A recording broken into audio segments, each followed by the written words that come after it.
49 స్థానాల్లో ఒక స్థానం నీకొచ్చి 48 స్థానాలు వైసీపీకి వస్తే అసలు నీకు ఆ బై ఎలక్షన్‌లో నీకు జరిగిన ఈ ఎన్నుకునే ఎన్నికల్లో వైస్ ప్రెసిడెంట్‌గా నువ్వు ఎలా ఎలా ఎలా నీకు సంఖ్యాబలం లేనప్పుడు నువ్వు ఏ రకంగా ఎన్నుకోబడతావు? Mockery of democracy. ఏలూరు కార్పొరేషన్‌లో 50 ఉంటే 47 ప్రజలు వైఎస్ఆర్‌సీపీ తరపున వాళ్ళ వైఎస్ఆర్‌సీపీ బీఫామ్ మీద గెలిచిన స్థానాలు. ఇది తెలుగుదేశం పార్టీ బీఫామ్ మీద తెలుగుదేశం పార్టీకి ఓట్లేసిన ప్రజలు ఇచ్చిన స్థానాలు. ఏలూరు కార్పొరేషన్ 50 ఉంటే 47 వైసీపీ, టీడీపీకి 3. నెల్లూరు కార్పొరేషన్‌లో వైఎస్ఆర్‌సీపీకి 54 ఉంటే 54 టీడీపీకి 0. హిందూపురం మున్సిపాలిటీ సిగ్గుండాల, మన చంద్రబాబు నాయుడు బాగుమడదు అక్కడ. దాన్ని ఏదో గొప్పగా సాధించినట్టుగా చూపిస్తున్నారు. 38 స్థానాలకు ప్రజలు 29 స్థానాలు వైసీపీకి ఓటు వేసి కార్పొరేటర్లుగా ఎన్నుకుంటే తెలుగుదేశం పార్టీకి వచ్చింది 6. కానీ ఈరోజు వాళ్ళు చైర్మన్గా వాళ్ళ మనిషిని ఎన్నుకున్నారని చెప్పి డిక్లేర్ చేసుకుంటా ఉన్నారు. పాలకొండ నగర పంచాయతీ 20 ఉంటే 17 వైసీపీకి, టీడీపీకి 3. ఆడ ఎన్నిక జరగదు. ఎందుకనంటే వైసీపీ వాళ్ళకు మెజారిటీ ఉంది. వాళ్ళు తెలుగుదేశం వాళ్ళు కిడ్నాపులు చేయలేకపోయినారు, ప్రలోభ పెట్టలేకపోయినారు. కాబట్టి ఎలక్షన్ పోస్ట్పోన్, కోరం లేదని.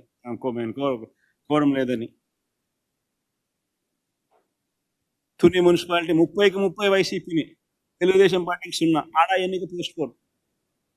ఎందుకు పోస్ట్పోన్మెంటో నాకే తెలియదు. లా అండ్ ఆర్డర్ సిచ్యువేషన్ అంటే అందుకని పోస్ట్పోన్ అంట. ఒక్క స్థానం కూడా నువ్వు గెలవలే. నువ్వు ఏ రకంగా పార్టీలో నువ్వు వైస్ ప్రెసిడెంట్ కానీ ప్రెసిడెంట్ కానీ చైర్మన్గా ఎట్లా తీసుకుంటావో నాకే తెలియదు. పిడుగురాళ్ళ మున్సిపాలిటీ 33కి 33 వైసీపీ, తెలుగుదేశం 0. ఏడ పోస్ట్పోన్ అంట. కోరం లేదని పోస్ట్పోన్. ఎందుకు పోస్ట్పోన్? నూజివీడు 32కి 25 వైసీపీ, 7 మాత్రమే టీడీపీ. దీన్ని కూడా పరిస్థితి ఇదే. బుచ్చిరెడ్డిపాలెం 20కి 18 వైసీపీ, 2 టీడీపీ. నందిగామ మున్సిపాలిటీ 20కి 13 వైఎస్ఆర్సీపీ, 6 టీడీపీ. నందిగామలో లిటరల్గా మంత్రి పోయి కార్పొరేటర్ల ఇంటికి పోయి బెదిరిస్తా ఉన్నాడు.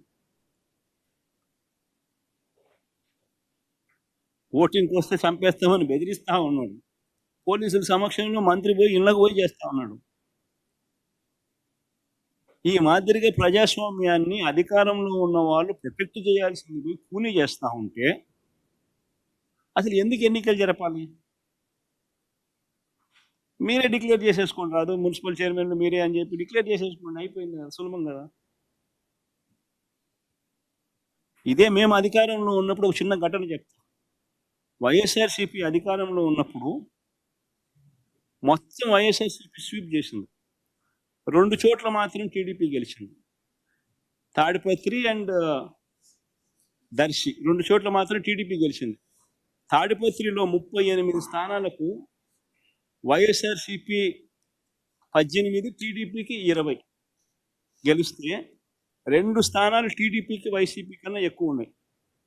ఎక్కువ ఉంటే 2 స్థానాలు మేము తలుచుకున్నానంటే ఆ రోజు ఆ 2ను ఈ పక్క తిప్పేసి వైసీపీని సొంతం చేసుకుని ఉన్నాం ఆ స్థానాన్ని. కానీ ఆ రోజు జగన్ ఏం చేశాడో ఒకసారి చూద్దామా? ఆ రోజు తెలుగుదేశం పార్టీ ఇన్ఛార్జ్ జగన్ గురించి ఏం మాట్లాడాడో ఒకసారి ప్లే చేద్దాం. ముఖ్యమంత్రి ఏం తప్పు లేదు. ఇది CM Andhra Pradesh, I'm part of it. ఇప్పుడు మాకు వాళ్ళు వైరం ఉండే తిరుగుతుండొచ్చు, కానీ as a chairman I can meet anybody. I can't meet Jagan. నా టీవీ5 నమ్మకం, ఎందుకంటే వాళ్ళ నానే నన్ను పొగిడాడు. ఆయనకు తెలుసు, నేను కూడా తెలుసు. Definitely help me. ఇప్పుడు ఎట్లా హెల్ప్ చేశాడు? భారత్ ఈ రోజు చైర్మన్షిప్ కి నథింగ్, రావడం కూర్చోవడం పోయింది. నిజంగా అనుకుంటే ఇప్పుడుండే పరిస్థితుల్లో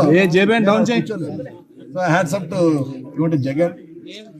ఈరోజు నిజంగానే ఇప్పుడుండే పరిస్థితుల్లో మేము చైర్మన్ అయినామంటే ఫండ్స్ తెస్తే హ్యాట్స్ ఆఫ్ టు జగన్ అని చెప్పి తెలుగుదేశం పార్టీకి సంబంధించిన ఇన్ఛార్జ్ జగన్ గురించి అన్న మాట దట్ ఈస్ కాల్డ్ గవర్నెన్స్. ప్రజాస్వామ్యంలో ప్రజలకు రక్షణగా ఉండాల్సిన బాధ్యత ప్రభుత్వానికి. అలాంటి ప్రభుత్వం ఎలా ప్రవర్తిస్తుంది అన్నది వెరీ వెరీ ఇంపార్టెంట్ ఆస్పెక్ట్. అధికార బలం ఉంది కదా అని చెప్పి ఇష్టం వచ్చినట్టుగా ప్రతిదీ కూడా నాకే కావాలి అని చెప్పి దోచేయడం అన్నది, మనది కాని పదవులు కూడా మనకు రావాలి అని చెప్పి ఆశపడడం అన్నది తప్పు. ఈ పెద్ద మనిషి చంద్రబాబు నాయుడుకి జ్ఞానం, బుద్ధి ఈ రెండూ లేవు కాబట్టి రాష్ట్రం ఈ మాదిరిగా పరిపాలన చేస్తూ ఉన్నాడు కాబట్టి రాష్ట్రం నిజంగానే ఇంత అధ్వానమైన పరిస్థితిలో ఈరోజు. ఇప్పటికైనా కానీ త్వరగా ఎన్నికలు రావాలనేది జమిలి గిమిలి అంటా ఉన్నారు. తొందరగా ఎంత తొందరగా వస్తే అంత తొందరగా మంచిది. ఇంత తొందరగా వస్తే ఈ మనిషిని ఎప్పుడెప్పుడు పంపించాలా అని చెప్పి ప్రజలందరూ కూడా ఎదురు చూస్తూ ఉన్నారు.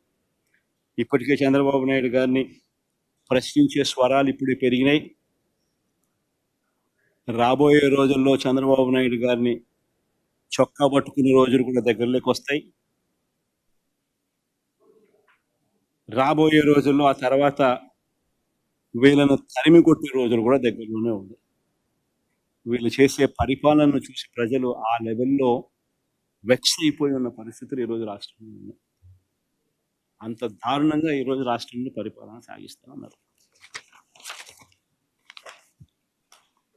రాష్ట్రంలో పెట్టుబడులకు సంబంధించి తెలుగుదేశంలో వ్యవహారం బయటెత్తింది. హైదరాబాద్ కానీ చెన్నై లాంటి బెంగళూరు లాంటి 14 రాష్ట్రం లేదు కాబట్టి అమరావతిని శక్తి నిర్మిస్తున్నాం. తర్వాత పెట్టుబడుల వాతావరణం కూడా చెప్తాం.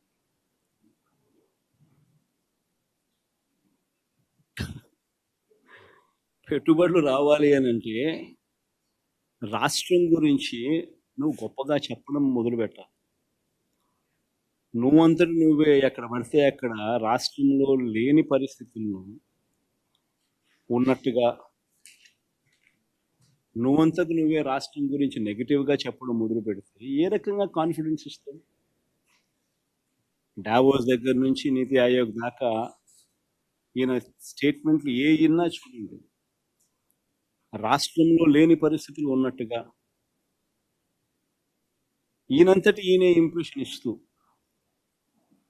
ప్లస్ పరిశ్రమలను అట్రాక్ట్ చేసే విధంగా ఈయన ఏ చర్య తీసుకుంటా ఉన్నాడు? జిందాలో వస్తే వాళ్ళ మీద కేసులు పెడతా ఉన్నాడు, భయపడిస్తా ఉన్నాడు, వాళ్ళని భయభ్రాంతులు చేసి పంపించినాడు. వాళ్ళు 10 మందికి చెప్పరా? జిందాల్ లాంటి వానికి ఈ పరిస్థితి ఉంటే వాడు 10 మందికి వాళ్ళు 10 మందికి చెప్పరా వాళ్ళు రాష్ట్రంలో ఏ రకమైన పరిపాలన చేసినారు, చంద్రబాబు నాయుడు అనే వ్యక్తి ఎలాంటి వాడు అని? మళ్ళీ అలాంటి భయానక వాతావరణం రాష్ట్రంలో ఉన్నప్పుడు ఏ పరిశ్రమలైనా ఎందుకు వస్తాయి?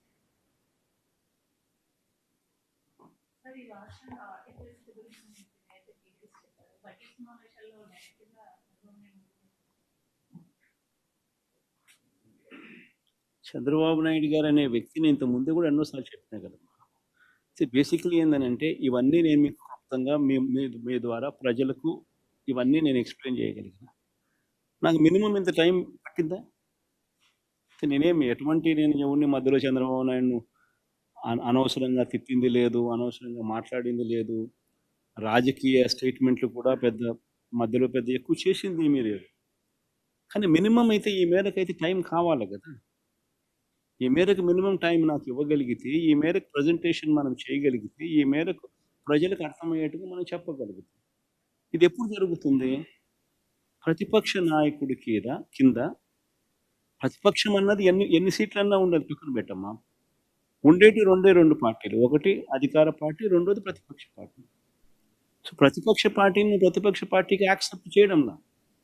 ఎందుకంటే యాక్సెప్ట్ చేస్తే ప్రతిపక్ష పార్టీకి ఒక నాయకుడు అనేవాడు ఉంటాడు కాబట్టి ఆయన ప్రతిపక్ష నాయకుడిగా యాక్సెప్ట్ చేయాల్సి వస్తుంది.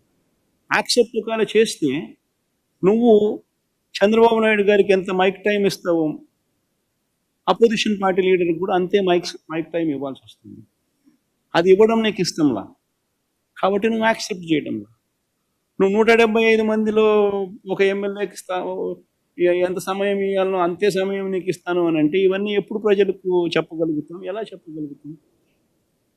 చెప్పాలి అని అంటే ప్రజలకు మనం కమ్యూనికేట్ చేయగలగాలి అని అంటే చేసే పరిస్థితి వాళ్ళు క్రియేట్ చేయగలగాలి. అలా చేయడం వాళ్ళకి ఇష్టం లేదు. కాబట్టి మీడియా ద్వారా, మీ ద్వారా ప్రజలకు ఈ మెసేజ్లు కమ్యూనికేట్ చేస్తా ఉన్నాం.